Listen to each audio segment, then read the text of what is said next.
On a day where RFK Jr. has confirmed his short list of VP candidates includes Aaron Rodgers, yep, that one, and Jesse Ventura Jr. Believe it or not, there's even more important stuff going on. Mm-hmm. Like the House is going to take a vote today on TikTok. Here to help understand it is Congressman Raja Krishnamoorthi from the 8th. It's been a long time, Congressman. Nice to talk to you again. Hey, good morning. Good morning. How are you? Andrea's here with us as well. Hi, I'm fine, thank you, and hope you Hi, are. Andrea. Good. How are you guys? We're fine, and we want a better understanding of this because the general sort of sloppy reporting on this I see everywhere is this is a ban. That's not the hope, yes? Correct. It's not a ban. It's actually a requirement to force divestment or divestiture of TikTok from ByteDance. ByteDance is the owner, the 100% owner of TikTok, and ByteDance is a company based in China that is controlled by the CCP, the Chinese Communist Party. And so that's what this particular bill does. So in this bill, if you are able to secure a divestiture, who are the likely buyers to be, and the people that could afford it seem to be people that be in position of a monopoly. Does that complicate things? Well, definitely antitrust regulators here would have concerns like if Meta, for instance, right, were to acquire or Google or whoever. Exactly. However, there are numerous people who are interested in buying this very valuable property. In fact, many have come forward already seeking to put bids. This is one of the world's most valuable social media companies. It will be sold if it's put up for an auction, and that's what we would expect. Congressman, I salute you for bringing this bill. I think it's great. And I also think it's encouraging a lot of younger people to get involved and learning more about politics. I was with some of my nieces over the weekend and they said, wait, what? Banning TikTok? What does this mean? I said, well, do the research. It's basically China spying on us. What? So I think you've gotten a lot of young people involved with the process too. Well, yes, and some have been involved not by their choice. Mm-hmm. Last week, our bill actually came before a committee called the House Energy and Commerce Committee, which is the committee of jurisdiction on this issue.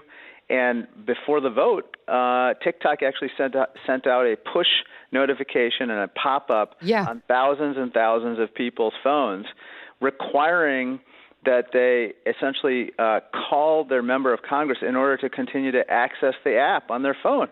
And so we had all these minor children who were targeted based on their geolocation data by the company who flooded our offices with their phone calls.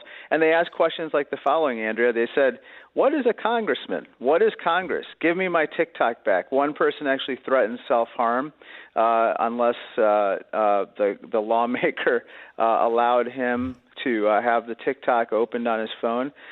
This is exactly the reason why lawmakers unanimously approved the bill in that committee, because they saw that if TikTok can use this geolocation data to get pressure minor children to flood offices with these phone calls, they can use other influence operations to do worse in other situations. And this is precisely the reason why we don't want a foreign adversary controlling a social media application as influential as TikTok. And China's certainly not going to go, no, we're not. Look, here you go, and open their books. That's not how they operate. No.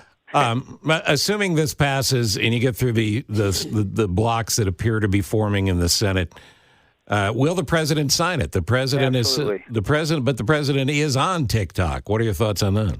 Well, he has already said he's going to sign this legislation. They actually asked for this legislation. As for him being on TikTok, I'm not on TikTok personally, and we aren't on our government phones, which are banned from using TikTok or hosting TikTok. I would just say, look, it's legal. A lot of your listeners have it on their phones.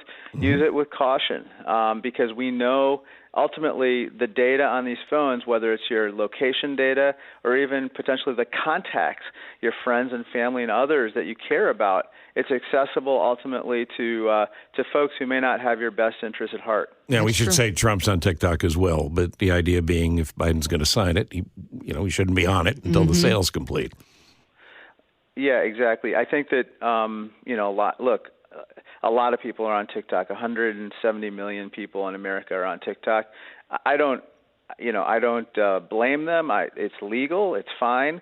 Use it with caution now. However, this bill seeks to divest TikTok from ByteDance so that people can continue to enjoy their experience on TikTok, but it's not under the control of the CCP. Right. Well, and they're not stealing your data, basically. Yes, ma'am. But there's not a lot you can do if you're going to use TikTok to keep them from doing the things they're doing. I appreciate you saying use it with caution, but outside of not putting your Social Security number on TikTok and various other personal things that are out there, China's got a leg up if you're using it, yes? That's the concern. Basically that I'll just give you one example. Okay, this is a real-life example. Essentially, TikTok claimed that its user data was not accessible to ByteDance employees in China. Well, it turns out that was false.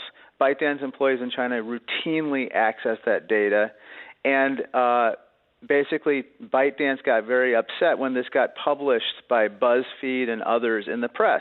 So what did they do? They actually went and looked for the geolocation data of the journalists that were basically on TikTok to surveil them to find out who the leakers were. So they targeted those journalists using their geolocation data. So that's a real life example of how your data on TikTok could be weaponized against you. It's Congressman Raja Krishnamurthy. You guys vote on this today? Yes, sir, at 10 a.m. Eastern. All right, and you're pretty confident it'll blast through the House. What's the holdup in the Senate? Well, I'm cautiously optimistic. I'm still working the phones, trying to get my colleagues to vote yes. So I'm really super duper focused this morning on just getting this through the House. In the Senate, people are interested, but I think that's an issue to deal with after this vote. But just to be clear, there are some people who are curious enough to want to potentially block it in the Senate, and it seems one of those is, okay, we start unraveling this, then what happens? We have American companies doing business in China, tit for tat and all those things, and are a big concern as well. So it's not easy. No, it's not easy, and TikTok is extremely powerful. They have legions of lobbyists. They have all kinds of people who are, lobbying, literally as we speak today here on Capitol Hill and in the Senate. But we've gotten this far. We have to do what's right. At the end of the day, we have to guard America's national security. We have to look out for the interests of our constituents. Right. And China wouldn't blink an eye trying to block us. They have state-run media. No, of course not. They do it right now. Yeah. We are better than that. We have to balance all of our constitutional rights against our national security concerns.